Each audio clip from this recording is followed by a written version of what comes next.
Going on, everybody, and welcome back to the Pro Football Show. I'm your host, Juice, and today we're going to be discussing our top 10 quarterbacks in the NFC. It's not as loaded, obviously, as we keep saying about as the AFC, but the NFC still has some quality quarterback play in it. I think that there could be some players that might surprise us this year. Overall, though, I think the NFC has definitely gotten a lot better, so I'll be excited to see what happens this year. And, let's just go ahead and jump right into it. Coming in at number 10, I have Kyler Murray. You know, he is a very, very good quarterback. He's coming off an injury, though. I'm not sure when he's going to be back. That's why I have him at 10, and I don't think the team around him is going to be very good, so I couldn't see myself putting him any higher. He is an absolute elite athlete out there.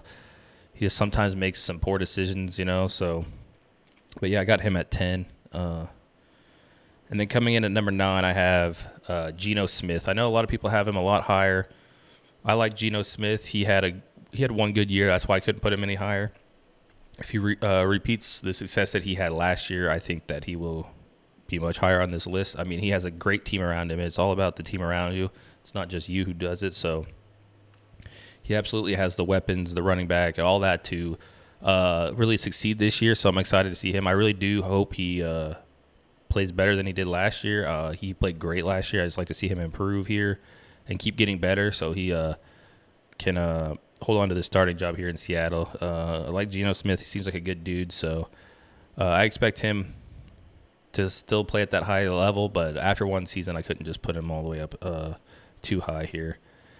And then coming in at number 8, I have Daniel Jones for the New York Giants. He also improved a lot last year. I think Brian Daboll made him look a lot better and play better than he had previously. He's got that big contract.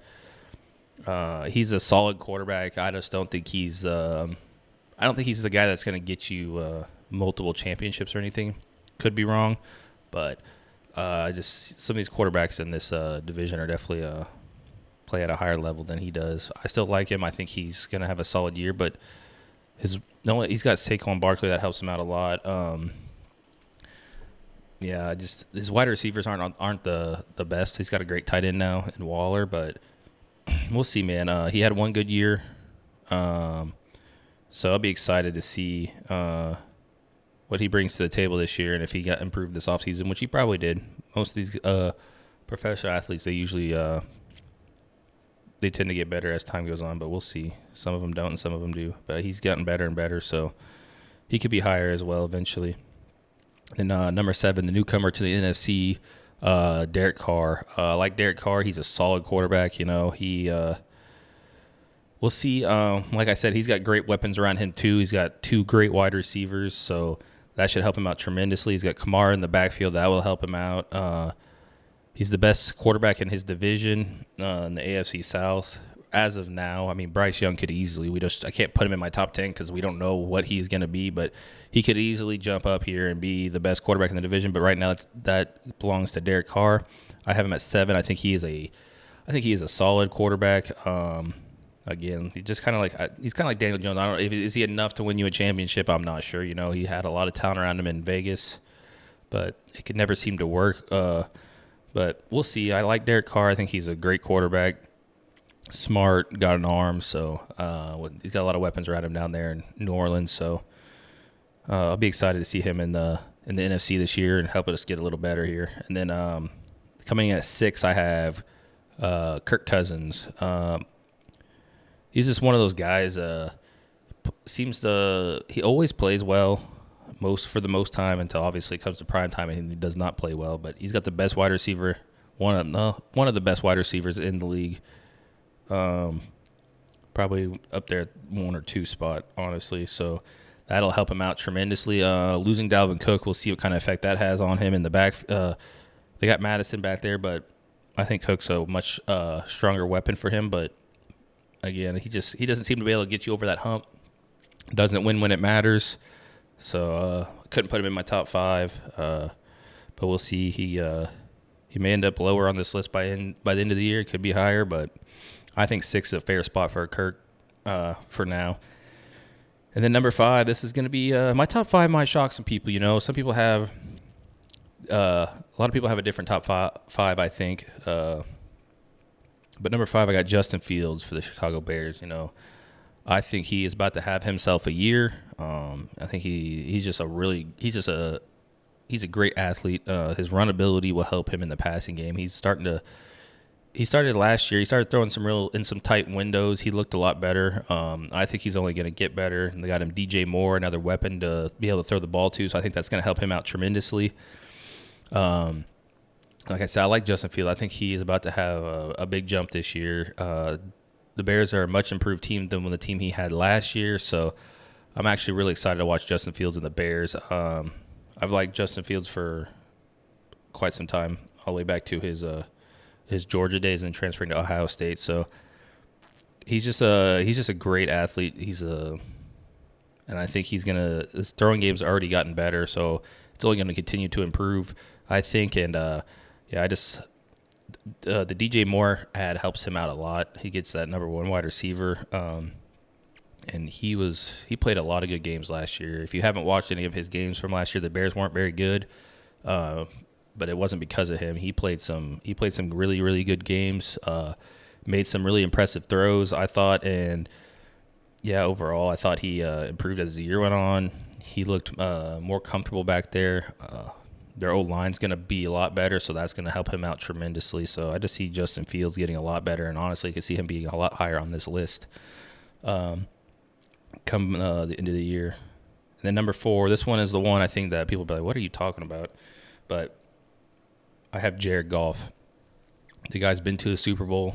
Great. He had an elite team, but he's been to a Super Bowl. He has one of the prettiest deep balls in the NFL, I think. Yeah, he throws dimes out there. So I think with the weapons he has around him, that's all what it's about. It's not just the quarterback. It's like who you have around you that makes you better. So I just think he has great weapons. I think he's never been horrible, I would say. I mean, like I said, he's been to a Super Bowl. He's kind of like starting to turn the Detroit Lions around, which no quarterback's ever done. And like I said, I think he has one of the best deep balls in the NFL. It's just like, it's a beautiful thing to watch when he throws a deep ball. It is a thing of beauty. So I don't know. I think Jared Goff gets a lot of disrespect for no reason. I think he's a top 5 quarterback in the NFC, no doubt. I think he's about to have himself a heck of a year. I think the Lions about to have themselves a heck of a year. So, the people he has around him, he's obviously going to be good, I think, this year. And I'm excited to watch him play as well. And then coming into the 3 spot, I have Matthew Stafford. I think people have forgotten how good this guy is. I just said Jared Goff turned around Detroit, but Matthew Stafford carried Detroit for years. He's just a tough dude. He's smart. I think coming back off this injury, I hope he returns to his old self. Although I don't think the Rams are going to be a very good team, but he still has Cooper Kupp and some weapons out on offense. But yeah, I think people forget how good he was. I mean, the guy just won a Super Bowl 2 years ago. He's a solid quarterback. He's like I said, tough, smart. He can throw the deep ball as well. So I think he's going to be obviously going to be good. He always is pretty solid. And I think he's a top 5 quarterback in this NFC. So that's where I have him. And then number 2, this guy probably gets the most hate out of any quarterback in the NFC.